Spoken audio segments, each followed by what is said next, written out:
जय हिंद दोस्तों। दोस्तों आपको मालूम होना चाहिए कि हमारा संविधान जब बन के तैयार हुआ तो हमें कुछ फंडामेंटल राइट्स दिए गए हैं। उसमें से एक राइट्स है राइट टू मैरी का, जो कि आर्टिकल 21 डील करता है। और ये जो शादी है ये अपने फ्रीडम के साथ में किसी भी रिलीजन्स, किसी भी दूसरे धर्म में, किसी भी दूसरे कास्ट में, दूसरे जाति में ये हम लोग कर सकते हैं। लेकिन इसी के साथ में कुछ रिस्ट्रिक्शंस भी रखे गए हैं। जैसे कि अगर हिंदू की हम बात करें तो हिंदू मैरिज एक्ट बनाया गया 1955 में, जिसमें कुछ रिस्ट्रिक्शन रखे गए हैं। और वो रिस्ट्रिक्शन जो बेसिकली बात करता है हिंदू मैरिज एक्ट का सेक्शन 3, जिसमें डेफिनेशन है सपिंड विवाह का। लेकिन आज फिलहाल चर्चा में, क्योंकि हाई कोर्ट ने रिसेंटली यहाँ पर सपिंड विवाह को वैलिड कहा है और ये कहा है कि ये हिंदू मैरिज एक्ट के तहत में इसे अपहेल्ड किया जाता है। तो पूरी कहानी को समझेंगे। पूरी कहानी है क्या, एक सिंपल लैंग्वेज में सपिंड विवाह क्या होता है, मैरिज क्या होता है, क्या दूसरे देश में ऐसे कुछ प्रोविजंस है सपिंड विवाह जैसे कुछ प्रोविजंस, या फिर हम बात करेंगे पूरी स्टोरी जो इर्द गिर्द घूम रही है, अभी क्यों चर्चा में आया है, इसकी भी बात करने वाले खासकर इस वीडियो में। लेकिन सबसे पहले कॉन्टेक्स्ट समझते हैं। कॉन्टेक्स्ट है क्या। रिसेंटली ये हुआ कि दिल्ली हाई कोर्ट ने एक वुमेन्स ने पेटिशन दायर किया था। पिछले सप्ताह की हम बात कर रहे हैं, जब दिल्ली हाई कोर्ट ने थर्सडे के दिन यानी पिछले वीक के इसे खारिज कर दिया गया। और जो वुमेन की डिमांड ये थी कि सेक्शन 5V जो हम बात कर रहे हैं हिंदू मैरिज एक्ट की, और हिंदू मैरिज एक्ट 1955 में बेसिकली इसमें रूल्स रेगुलेशंस हैं कि आप शादी के लिए हिंदू किस तरीके से तलाक कर सकते हैं, डिवाइड हो सकते हैं, उसके रिगार्डिंग यहाँ पर चीजें प्रोविजंस दिए हुए हैं। तो उसी में से एक सेक्शन है 5V, जो कि एक फोकस का पॉइंट बना हुआ है, क्योंकि इसे कहा जा रहा है कि ये एक अनकॉन्स्टिट्यूशनल है। जो वुमेन है पेटिशन दायर की है, उन्होंने ये कहा है कि सेक्शन 5V जो है वो अनकॉन्स्टिट्यूशनल है। अब सवाल उठता है कि सेक्शन 5V है क्या। 5V का में बेसिकली हिंदू मैरिज एक्ट में ये लिखा हुआ है कि अगर कोई भी सपिंड मैरिज करता है विदाउट एन एस्टैब्लिश्ड कस्टम, अगर कोई कस्टम है, मतलब ये हुआ अगर कोई प्रथा आपकी चलती आ रही है एक बहुत लंबी पीढ़ी से कि आपकी फैमिली में इस तरह के जो विवाह है सपिंड विवाह, अभी हम बात करें सपिंड विवाह क्या होता है, ये अलाउ है तो अलग बात है। लेकिन अगर ये अलाउ नहीं है तो ये कस्टम्स के बारे में बात करेंगे कि कितनी छूट दी गई है, सपिंड विवाह में कुछ डिस्काउंट भी है क्या, ये भी हम बात करेंगे इस वीडियो में। तो यहाँ ये बोला जा रहा है सेक्शन 5V में कि अगर आप सपिंड मैरिज करते हैं तो ये आपका इनवैलिड कहा जाएगा, ये वॉइड या ये इलीगल माना जाएगा। तो इसी को लेकर यहाँ पर सुप्रीम कोर्ट ने डिसीजन लिया कि सपिंड जो मैरिज है, विवाह है, हिंदू मैरिज एक्ट में जो बेसिकली इनवैलिड करार दिया गया है, ये अपहेल्ड होगा, ये बेसिकली वैलिड होगा। तो इसमें जो वुमेन है उनकी पेटिशंस को खारिज कर दिया गया है। अब आते हैं हम लोग कि सपिंड विवाह क्या होता है। सपिंड का पहले मतलब समझते हैं। देखिए सपिंड, अगर इसको ब्रेक करेंगे तो सपिंड होता है, अगर ये आप इसको हम बोल सकते हैं कि वन पिंड, पिंड का मतलब होता है फैमिली, और सपिंड यानी कि सेम फैमिली। तो यहाँ पर ये कहा जा रहा है कि जो सेम फैमिली है उसमें इंटर मैरिज जो है वो अलाउ नहीं है। और सपिंड जो मैरिज है ये प्रॉपर डेफिनेशन लिखा हुआ है हिंदू मैरिज एक्ट के सेक्शन 3 में। क्या लिखा हुआ है इसको समझते हैं। सपिंड विवाह के बारे में हिंदू मैरिज एक्ट में लिखा हुआ है कि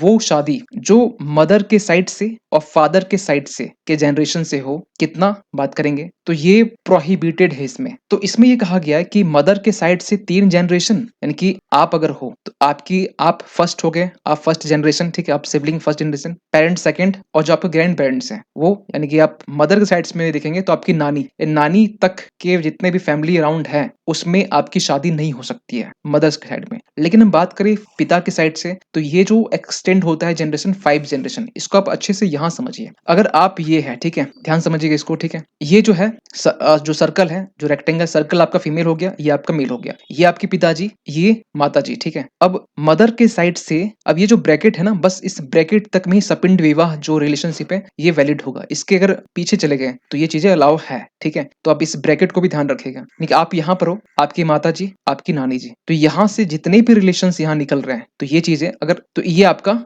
इनवैलिड करार दिया जाएगा अगर बॉक्स के अंदर में है। आप बोलेंगे इसका फिर क्या। हाँ, अगर पीछे एक जनरेशन है, पीछे एक जनरेशन अगर आगे चलता आ रहा है, मतलब ये कि अगर आपके नाना जी ये है, ठीक है, एवं ना, ये नानी है तो ये नाना जी है। अब यहाँ से नाना जी के जो पिताजी है ये माता जी है, और ये हो गया आपकी नाना जी के सिस्टर, यहाँ से भी ये कोई रिलेशन है, ध्यान दीजिएगा, ठीक है, कॉम्प्लेक्स है लेकिन इसको हम आसान बना के समझा रहे हैं। तो फिर भी ये आपका सपिंड रिलेशंस यानी सपिंड विवाह में आपका कवर हो जाएगा। तो ये चीजें यहाँ पर इसके लिए होगी। लेकिन फादर की बात करें तो आपके दादाजी ये हुए, दादाजी के दादाजी यानी आपके ये हुए, और दादाजी के जो पिताजी है ये आपके आउट ऑफ द इस पिंड में कहलाएगी, यानी कि इस पिंड से बाहर कहलाएगी। तो यहाँ के जो रिलेटिव, यहाँ के जो रिलेशंस होंगे जस्ट इधर के, ठीक है, यानी कि आपके दादाजी के भाई के कुछ रिलेशंस ये वैलिड है। लेकिन आपके दादाजी के ही अगर आप सपोज कीजिए, जो आपके ग्रैंड पेरेंट्स ये हो गए, ठीक है, और ग्रैंड पेरेंट्स के, यानी कि ये आपके ग्रैंड पेरेंट्स के ग्रैंड मदर्स हो गए, ठीक है, तो ये आपके जो पीछे हैं, ये यानी कि ये आपके ग्रैंड पेरेंट्स के माता पिता, ये मतलब सास ससुर हो गए। तो इनकी तरफ से भी अगर यहाँ पर जो आपके ग्रैंड पेरेंट मदर के ग्रैंड मदर है, ये अगर इनके ब्रदर यहाँ पर है, अगर ये रिलेशन आगे चलता आ रहा है, तो ये आपका सपिंड में कवर होगा, ठीक है। तो आई होप कि ये पूरी जो आपको स्ट्रक्चर है ये समझ में आ गया होगा।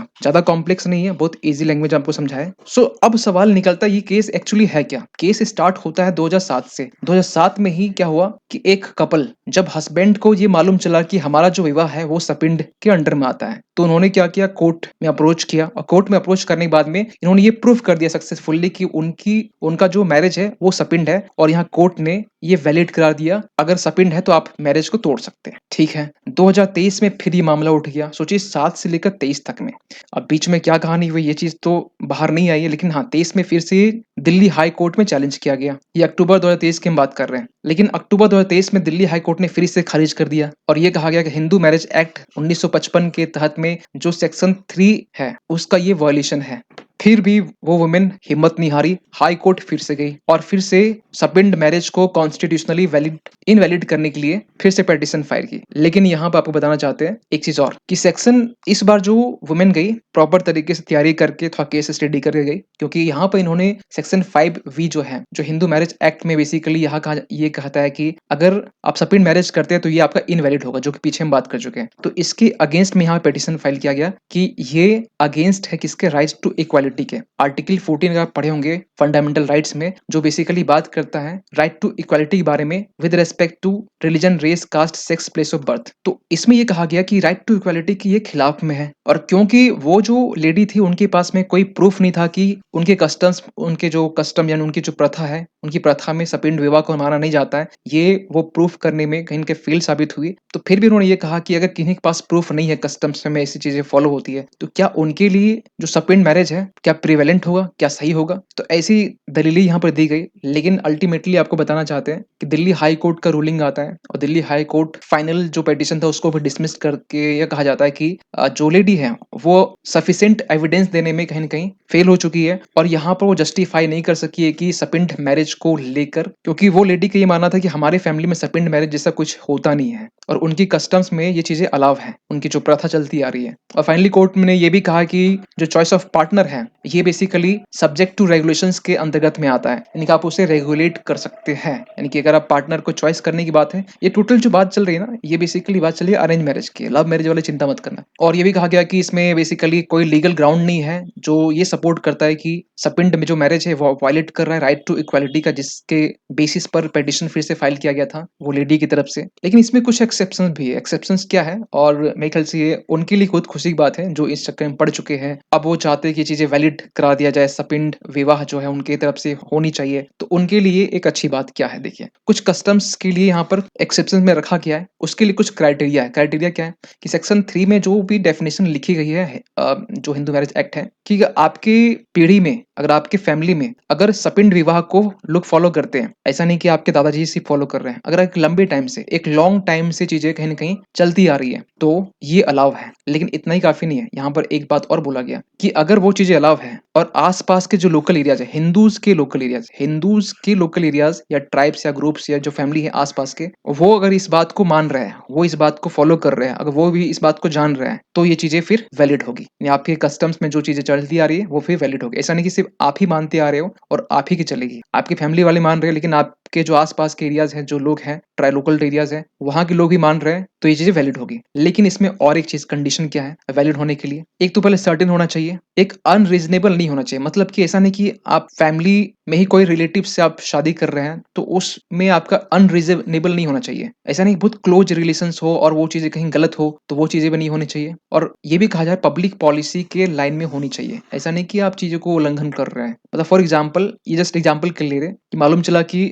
कजन है, रिलेशंस में कजन है, ठीक है, और ब्रदर सिस्टर है, और दोनों के बीच में शादी हो रहा है, तो ये चीजें कहीं ना कहीं पब्लिक पॉलिसी और ये अनरीजनेबल दोनों होगा। लेकिन यहाँ पे एक बात में फोकस किया गया है कि ये जो कस्टम्स है ओनली उस स्पेसिफिक फैमिलीज के ऊपर अप्लाई होगा, जो इस परंपरा को मानते आ रहे हैं कि सपिंड विवाह जैसा कुछ होता नहीं, सपिंड विवाह हमारे फैमिली में अलाउ है और ये एक लंबे टाइम से कंटीन्यूअसली, ध्यान दीजिएगा, कंटीन्यूअसली ये चलता आ रहा है, ये डिसकंटिन्यूड नहीं हुआ हो, तो उस कंडीशन में ये एक्सेप्शन है। लेकिन हम बात करें दूसरे कंट्री की, दूसरे देशों की हम बात करें जहां पर सपिंड विवाह की सिमिलर जो सिस्टम है वो चलाई जाती है, यूरोप की हम बात करें तो बेसिकली वहां पर जो सिस्टम है वो थोड़ी सी लेस स्ट्रिक्ट है। इंसेस्टियस जो रिलेशनशिप यानी कि जो सेक्सुअल इंटरकोर्स होता है फैमिली रिलेशंस में, उसमें इस तरह हार्ड रिस्ट्रिक्शन नहीं है कि 3 पीढ़ी मदर साइड से, 5 पीढ़ी फादर साइड से, ऐसे नहीं है यहाँ पर। फ्रांस में ये चीजें पहले क्राइम में माना जाता था कि इस तरह क्राइम है, लेकिन 1810 के जो पीनल कोड है उसके अंडर में इसे फिर अबोलिश कर दिया गया और मैरिज को अलाउ किया गया। लेकिन इसमें भी एक कंडीशन रखा गया जो एडल्ट से उससे कंसल्ट करने के बाद में।